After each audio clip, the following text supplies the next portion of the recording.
Did the Dad's Army, to quote, did they require much training in managing, or was it all, was it a little bit, yeah, did they require much training in management? Well, because they were free spirits and they didn't really need to work and they were being paid, so there was an issue about, we got an inbound lead from a really good client.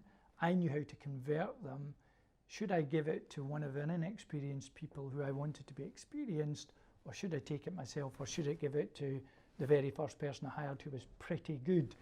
So we always had the training on the job. If they didn't get it right, we lost a client. And that, on average, we could make between 10 and 20,000 pounds out of a client.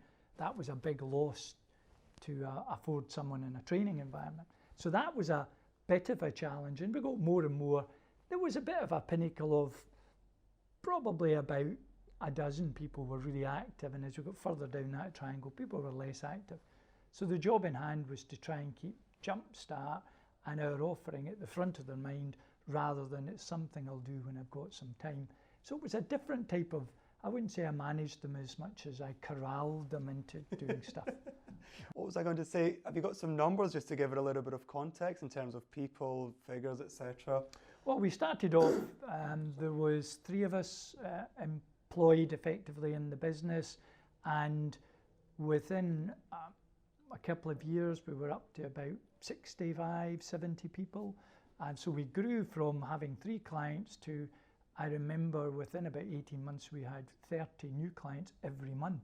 Whoa. So that was a massive amount of onboarding, and we decided early on to create silos. So I said, I'll just look after sales and marketing and bring the clients in, and you look after delivery and you look after the finances. And I remember at one point the delivery person, who was Richard, saying, look, you just need to stop bringing clients in. We have got no people to do this. And it was a very successful thing, because I said, well, that's your problem, because that's the area you look after. My area is to bring in the sales. And we had to dismantle these silos when we got to a certain size to integrate the business. Yeah.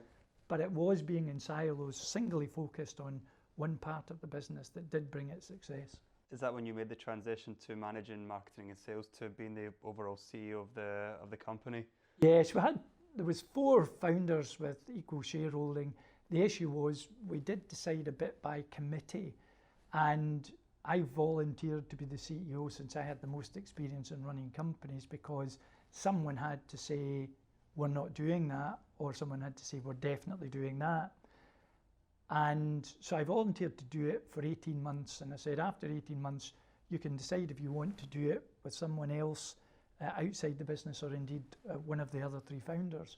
So 5 years later I was still there, enjoying every minute of it, and it was great fun. Being a CEO of a fast growing business is super fun.